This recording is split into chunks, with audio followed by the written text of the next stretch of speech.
আমার ষোড়শী মেয়ে সুমনা প্রতিদিন রাত গভীর হলে তার বাবার বুকে মাথা রেখে ঘুমানোর জন্য বায়না করত। তার এই আবদার দেখে আমার স্বামীও আদরের মেয়েকে কাছে টেনে নিত। আমি তাদের এই অপূর্ব স্নেহ আর ভালোবাসার সম্পর্ক দেখে মনে মনে খুব আনন্দিত হতাম। এর একটি কারণ ছিল, আমি নিজে কখনো বাবার ভালোবাসা পাইনি। খুব অল্প বয়সী আমার বাবা পৃথিবী ছেড়ে চলে যান, তাই বাবার স্নেহ কেমন হয় তা আমার অজানা ছিল। বিয়ের পর স্বামীর কাছ থেকে আমি অফুরন্ত ভালোবাসা পেয়েছি, কিন্তু আমার শ্বশুরমশাইও আমাদের বিয়ের ১ বছর আগেই পরলোক গমন করেন, তাই তার ভালোবাসাও আমার ভাগ্যে জোটেনি। এ কারণে আমি যখন আমার মেয়ে এবং তার বাবার মধ্যে এই গভীর সম্পর্ক দেখতাম, আমার মনটা খুশিতে ভরে যেত। আমি সর্বদাই চাইতাম, আমি যে পিতৃ স্নেহ থেকে বঞ্চিত হয়েছি, আমার মেয়ে যেন তার বাবার কাছ থেকে সেই ভালোবাসা পুরোপুরি পায়। তাই প্রিয়া যখন তার বাবার সাথে ঘুমানোর জন্য জেদ করত, আমি হাসি মুখে বাবা মেয়েকে এক বিছানায় শুতে দিয়ে নিজের পাশের ঘরে চলে যেতাম। কিন্তু সেই দিনের সেই দৃশ্যটা দেখার পর আমার পৃথিবী যেন ওলটপালট হয়ে গেল। আমার চোখের সামনে সব যেন অন্ধকার হয়ে এলো, আর পায়ের নিচের মাটি সরে যাওয়ার মতো এক অনুভূতি হল। কারণ সেই দিন স্বামীর ঘরের দরজা খুলতেই আমি শুনতে পাই আমার মেয়ের কণ্ঠ, যার কথাগুলো আমার হৃদয়ে এক শূন্যতা সৃষ্টি করল। এরপর যেটা আমি দেখলাম, সেটা কোনো মায়ের পক্ষেই মেনে নেওয়া সম্ভব নয়। একজন বাবা আর মেয়ের সম্পর্ক যতটা পবিত্র হওয়ার কথা, সেখানে এমন দৃশ্য দেখা মানে নিজের ভিতরটা ভেঙে পড়া। আর এই পবিত্র সম্পর্ককে যদি কেউ কলুষিত করে, তবে তাদের মানুষ বলা চলে না। তারা হয়তো মানুষের রূপে, কিন্তু মন মানসিকতায় তারা পশুর চেয়েও ভয়ঙ্কর। বন্ধুরা, আমার অনুরোধ, আজকের এই কাহিনীটি আপনারা মন দিয়ে শুনুন। এই ঘটনা শোনার পর আপনারা হয়তো নিজের সন্তানদের প্রতি আরও যত্নবান হবেন। চলুন শুরু করি আমার জীবনের সেই মর্মান্তিক অধ্যায়। আমার নাম অঞ্জলি। আমার বিয়ে হয়েছিলাম এক ধনী ও সম্মানিত পরিবারে। শ্বশুরবাড়ির পরিবেশ ছিল একদম রাজকীয়। বিয়ের ২ বছর পর আমি এক ফুটফুটে কন্যা সন্তানের মা হই। সময়ের সাথে আমার মেয়ে বড় হতে থাকে, আর আমি একজন মা হিসেবে তার যত্নে কোনো ত্রুটি রাখিনি। আমার স্বামী ছিলেন একজন সফল ব্যবসায়ী, কাপড়ের পাইকারি ব্যবসার সাথে যুক্ত। আমাদের বিশাল বাড়িটিতে আমরা একসাথে থাকতাম।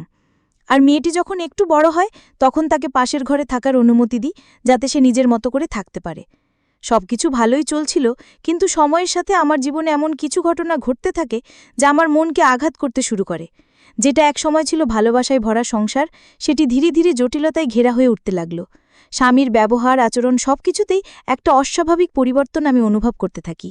আর সেই সব পরিবর্তনের কারণ বুঝতে উঠতেই আমি এমন এক কঠিন বাস্তবতার মুখোমুখি হই, যা একজন নারীর জন্য সহ্য করা ভীষণ কঠিন। প্রায় প্রত্যেক রাতেই সে আমার কাছে আসত এবং মোবাইলে কিছু বিশেষ ধরনের ভিডিও দেখিয়ে বলতো, আমাকেও নাকি ঠিক সেই ভঙ্গিমায় তাকে ভালোবাসা দিতে হবে। স্বামী যখন আমাকে ওই ধরনের ভিডিওগুলো দেখাতো, আমি ভীষণ লজ্জা পেতাম এবং তার উপর রেগে যেতাম। আমি তার ওই সব প্রস্তাবে রাজি না হলে সে আমার উপর প্রচণ্ড চিৎকার চেঁচামেচি করত। এমনকি এক রাতে তার চাহিদা এতটাই বেড়ে গিয়েছিল যে সে একটি ভিডিওতে যেভাবে একটি মেয়ে একটি ছেলেকে আদর করছিল, ঠিক সেভাবেই আমাকে তার সঙ্গে আচরণ করতে বাধ্য করতে চাইল। আমি এই ধরনের নোংরামিতে রাজি না হয় সে আমার উপর ভয়ানকভাবে চিৎকার শুরু করে দেয়। আমাদের দুজনের চিৎকারের শব্দ শুনে আমাদের তরুণী মেয়ে প্রিয়া ঘরের ভেতর চলে আসে এবং জিজ্ঞেস করে, আমরা এত রাতে কেন এমন ঝগড়া করছি। মেয়েকে দেখামাত্র আমি ভীষণ ঘাবড়ে গিয়ে বললাম, প্রিয়া, তুমি আমাদের জন্য চিন্তা করো না মা, তুমি নিজের ঘরে গিয়ে শুয়ে পড়ো। তখন আমার স্বামী তার মেয়ের কাঁধে হাত রেখে বলল, প্রিয়া, আমার সোনামা, চলো, আজ আমি তোমার ঘরে ঘুমাবো আর তোমাকে গল্প শোনাবো। সেদিন আমার স্বামী আমার উপর রাগ করে মেয়ের ঘরে ঘুমাতে চলে যায়। এদিকে আমি আমার মেয়ে সম্পর্কে এমন এক সত্য জানতে পারলাম, যা শুনে আমি বিস্ময়ে হতবাক হয়ে গিয়েছিলাম। কিন্তু যখন আমি সেই সত্যটা জানতে পারি, তখন অনেক দেরি হয়ে গেছে। আসলে আমার স্বামীর প্রচুর সম্পত্তি ও অর্থ থাকায় আমাদের জীবনযাত্রাও ছিল ভিন্ন। আমাদের বাড়িতে প্রায় বড় বড় ধনী ব্যক্তিরা আসতেন এবং তাদের সঙ্গে আমার স্বামী পার্টি করত। এই সব কিছু আমার মন্দ না লাগলেও আমি নিজের সংস্কৃতি ও মূল্যবোধ কখনো ভুলিনি। এত ধনসম্পদ থাকা সত্ত্বেও আমি সবসময় নিজের মান সম্মান বজায় রেখে চলতাম। কিন্তু আমার মেয়ে ছিল স্বভাবের দিক থেকে সম্পূর্ণ বিপরীত। সে যেহেতু ছোটবেলা থেকে প্রচুর আদর যত্নে বড় হয়েছে এবং এক নামকরা প্রাইভেট স্কুলে পড়ত, যেখানে সমাজের উঁচু স্তরের ছেলেমেয়েরা পড়াশোনা করত, তাই তার চালচলন ছিল অন্যরকম। আমার মেয়ে প্রায়ই তার বন্ধুদের সঙ্গে গাড়িতে করে ডিস্কো ক্লাবে যেত এবং সেখানে তাদের সাথে উদ্দাম আনন্দে মেতে উঠত। প্রিয়াকে তার বাবা অনেক বেশি স্বাধীনতা দিয়ে রেখেছিল, যা আমি একদমই পছন্দ করতাম না।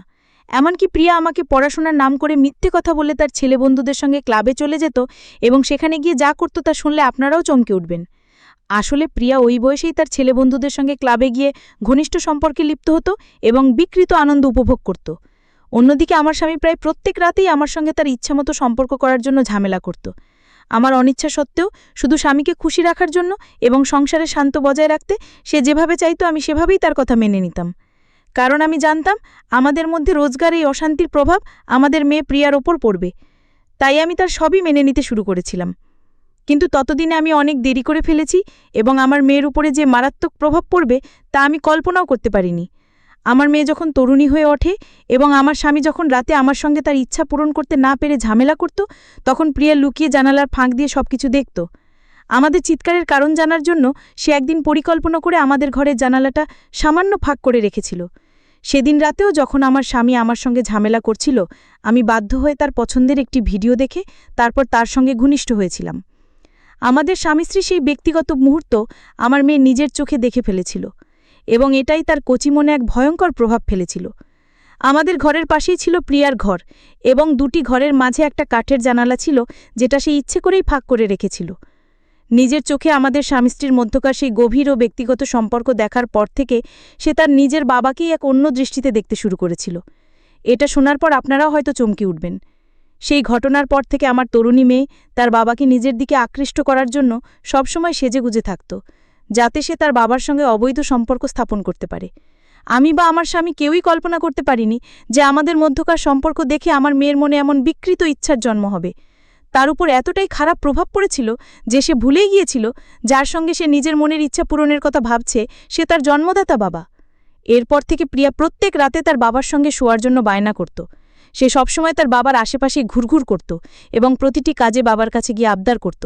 এমনকি একদিন প্রিয়া তার বাবাকে বলল যে সে তার সঙ্গে একা সিনেমা দেখতে যাবে।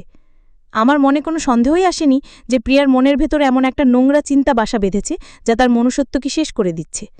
সেদিন সিনেমা হলে গিয়ে প্রিয়া সমস্ত সীমা অতিক্রম করে ফেলেছিল। সে তার বাবার কোলে বসে পড়েছিল। এরপর থেকে সে স্কুলেও যাওয়া বন্ধ করে দেয় এবং সারাক্ষণ তার বাবার পেছনেই ঘুরে বেড়াত।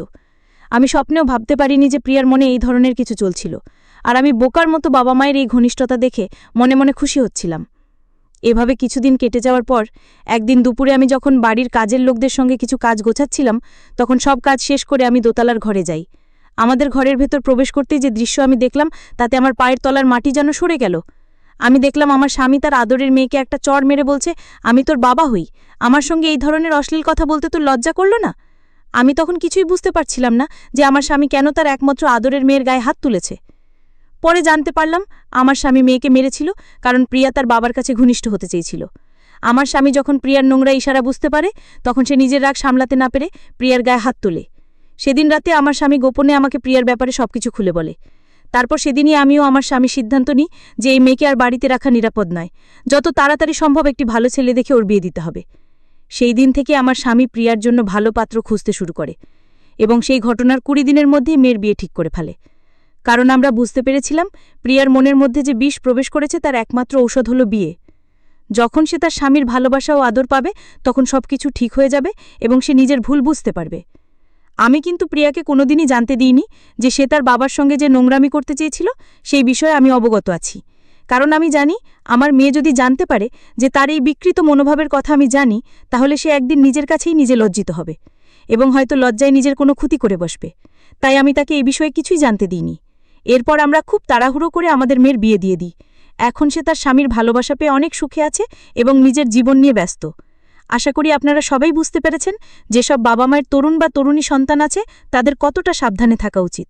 নইলে আমরা আমাদের মেয়েকে নিয়ে যে বিভীষিকাময় পরিস্থিতির সম্মুখীন হয়েছিলাম সেরকম পরিস্থিতির মুখোমুখি আপনাদেরও হতে পারে, যদি আপনারা যথেষ্ট সতর্কতা অবলম্বন না করেন।